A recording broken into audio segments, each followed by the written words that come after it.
What's going on, YouTube? Welcome to From the Top Rope with Andrew Crawford. I'm Andrew Crawford, your boy, the GOAT. Not the GOAT, but okay, GOAT, close enough, am I right?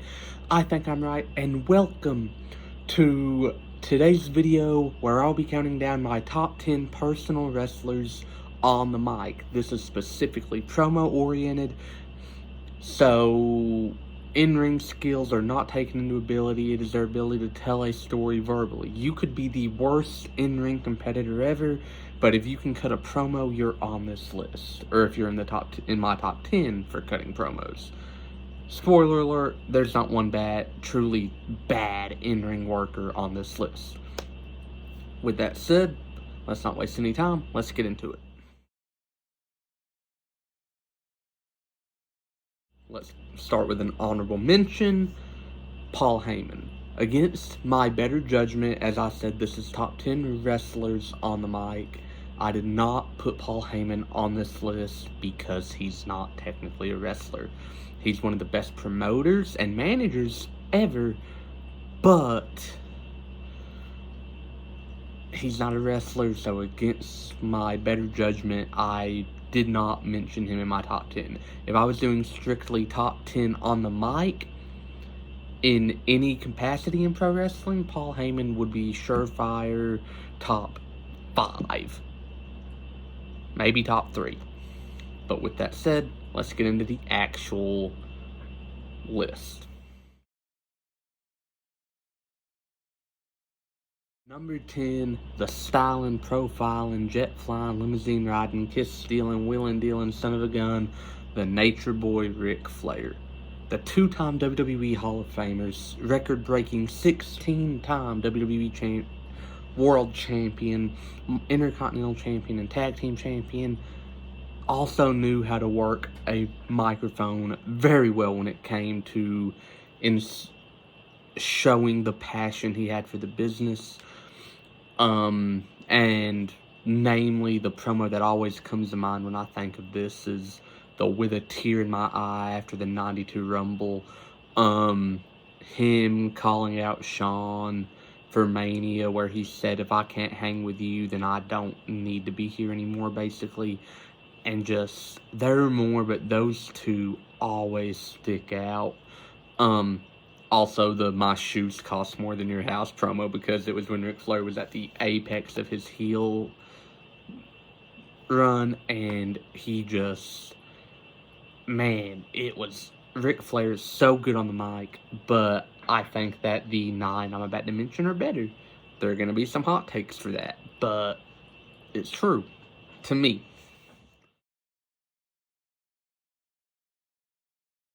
Number 9, and you can really flip-flop 9 and 8 as you can in any debate that involves these two, but number 9, I'm going to go Kevin Owens. Kevin Owens, much like Flair, much like the rest of this list, when he's on the mic, he instills so much passion into it from himself, and you really believe what he's saying. And when it comes to promos, your goal is not only to believe what you yourself are saying, but to make other people believe. And when KO does that, when KO cuts the promo, he does that. Off the top of my head, his debut promo against Cena was just really good. Every promo leading up to those matches were really good. Everything Kevin Owens does on the mic is great. Everything he does in the ring is great. I've said this before and I'll say it again. Kevin Owens never gets his flowers, but allow me to give him his flowers. Kevin Owens, you're wonderful. One of the best on the mic. One of the best in the ring. Well, in my opinion, you're one of the top 10 on the mic ever. That's pretty high praise.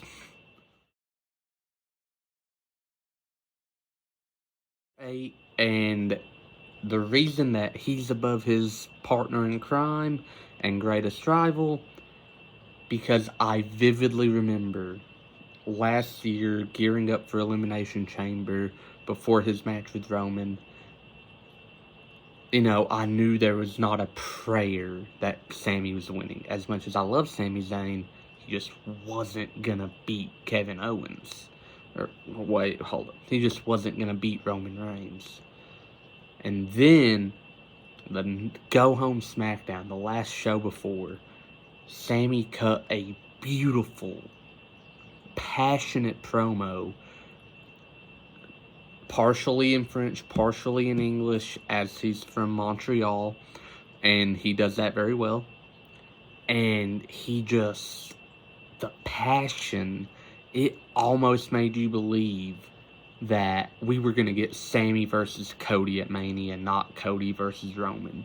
It made you forget that Cody was in the match, and it made you go into that match with a glimmer of hope that Sami Zayn was going to win.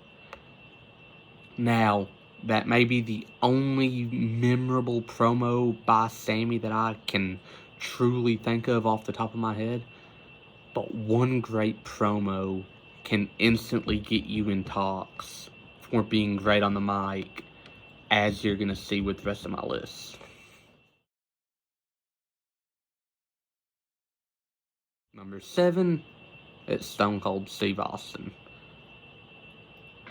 Whenever it comes to not the best matches in ring-wise, but on the mic, the story that you've told has everyone invested, look no further than Stone Cold Steve Austin and his partner in crime, which we'll get to later on. As I've said, I don't think the in-ring work of the Attitude Era is all it's been chopped up to be by nostalgia. But promos in the Attitude Era are amongst some of the best. The beginning of the Attitude Era, I would argue, was Austin's infamous King of the Ring promo. I would argue that he has also cut phenomenal promos against Rock, Triple H, Taker, Mania 38 against Kevin Owens. He cut a pretty good promo before their brawl. That was amazing. Just, again, Austin has so many great promos, but he's not the best at my personal favorite part about promos, which is the insults and the digs at people, which is why you're going to see 5 out of my next 6 are all very good at that. 6, Y2J, one of the greatest in-ring performers ever, but when it comes to a mic, he's no slouch. The lead singer of a band named Fozzy, Chris Jericho. Jericho is so good on the mic, whether it's his List of Jericho, in between the List of Jericho and when he first came back.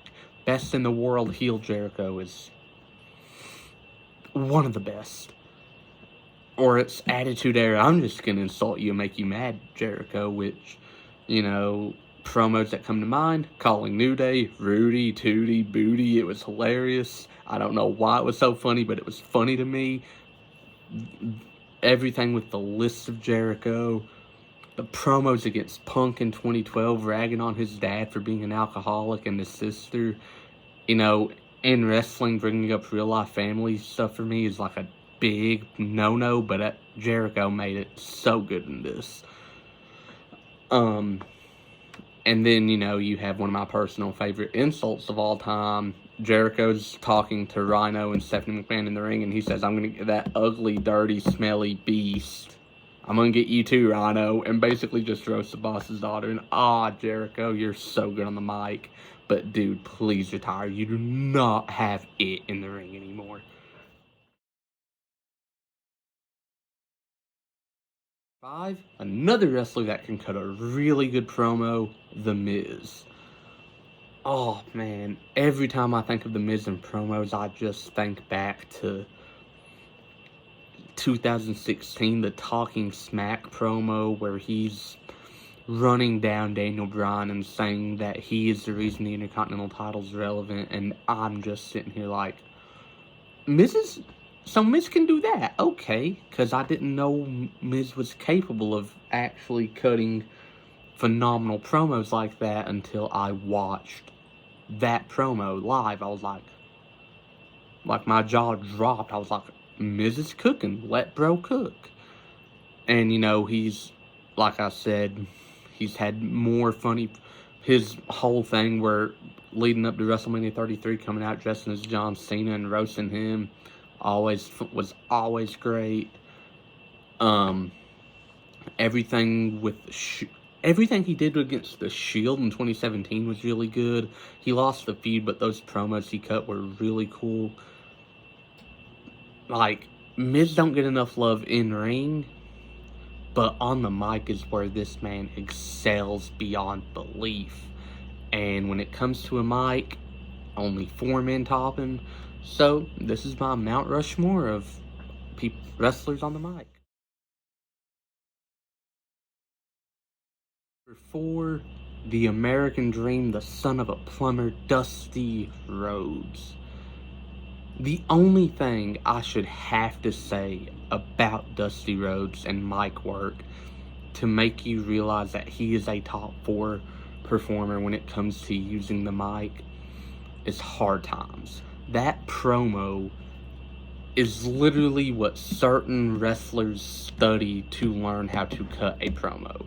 That promo was cut with so much passion and so much raw emotion that I would dare to call it one of the first shoot promos recorded on film.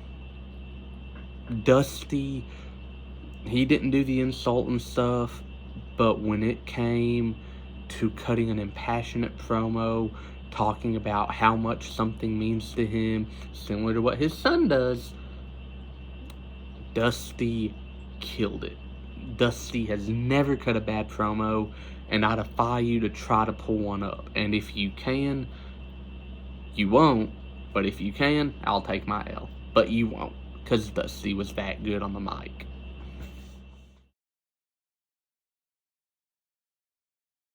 Number 3, John Cena. Now, John Cena really came into his own on the mic during his Doctor of Thugonomics days, when he was wearing the NBA jerseys to whatever city they were in, that's whose jersey that he was wearing. Whether it was a Tim Duncan Wake Forest jersey, a Kareem jersey, a Larry Bird jersey, Cena was rocking that NBA team's jersey, and that was really cool. Or MLB or NFL. But on the mic is where we realize this man can cook. From his raps to his just savage promos that literally single-handedly buried Austin Theory to the point where even Theory beating John Cena at WrestleMania didn't matter. His promo on Roman where he basically said, look, I'm still here because you suck, and literally just saying what all the fans were thinking. And I genuinely do not think that many wrestlers are better than Cena on the mic. Well, I only think 2 are, technically. But even then, you could flip-flop my number 2 with Cena and put Cena in the top 2. That's how much I believe Cena's promos and how good I think he is. Number 2, the final boss, The Rock. Final boss Rock was cutting some savage promos on Cody and Seth. Cool. Attitude Era Rock was cutting some savage promos on Stone Cold. Cool. Hollywood Rock was cutting some savage promos. Rock in 2012, whatever you want to call him, was cutting some great promos. One promo that I always go back to with The Rock, because I love the insults, I love the digs, they're stupid but they're funny, was the Armageddon Hell in a Cell match, where he roasted each individual opponent he had in that Armageddon Hell in a Cell match, one by one, talking about Stone Cold being your stereotypical redneck, talking about Kurt Angle being a crappy champion, talking about all this, and just really cooking. And I mean, obviously, The Rock is full of his catchphrases and his you know, shtick, if you will, but not many wrestlers could captivate a crowd the way The Rock did. Every promo The Rock cuts, you could pretty much copy and paste with the exception of whatever insults he dishes out to his opponents. But, again, crowd control, believability, Rock has that. But there's one man, and this is going to be the hottest hot take I've ever had, I think. No, it's not, because I actually know a lot of people that think this. But number one, though. Number one, the voice of the voiceless, the cult of personality, one of the most entertaining professional wrestlers of my generation, if not all time, CM Punk. CM Punk didn't come into his own on the mic until July 2011, or June 2011, when he cut the infamous pipe bomb, which was a work shoot promo tearing apart John Cena, Rock, Hogan, Brock Lesnar, and Vince McMahon himself, even a little bit of Triple H and Stephanie. But you fast forward to the pipe bomb, and whenever he basically told Vince McMahon, I'm going to kick you in the nuts and you're going to apologize, and you will apologize to me, and you're going to like it, and just that level of savagery. Talking to Triple H later that year, saying,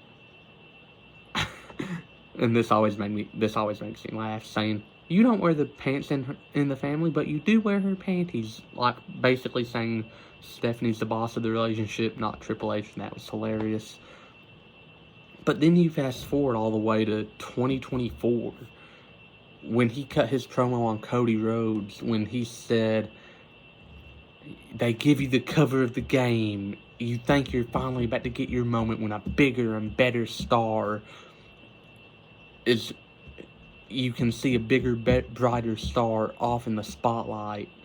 And I'm talking about me, basically saying what The Rock did to me in 2013, I'm doing to you this year. Unfortunately, those plans may or may not have been derailed by CM Punk's tricep injury, depending on what news outlet you read. But yeah, in my opinion, no wrestler can touch CM Punk on the microphone. Ever. That's my humble opinion. Disagree with it if you will. And that's the video. Did you like it? Did you love it? Did you hate it? Tell me about it in the comments below. What did you agree with and disagree with? You know, all that jazz. Don't forget to like, share, subscribe. And stay tuned, because I actually have 2 more videos, like, not ready to go. Like, I've got to record them. But I do have 2 matches, or 2 videos that I'm going to be uploading, because I love the concepts of these videos. And one of them is the best match for every active championship in the WWE. And the other one is a non-wrestling related one, where I go back in time to when life was easier, and I talk about an old Disney movie called Let It Shine and basically review it for you. But with that said, thank you for watching, and unlike John Cena, I can see you, and I will see you very soon.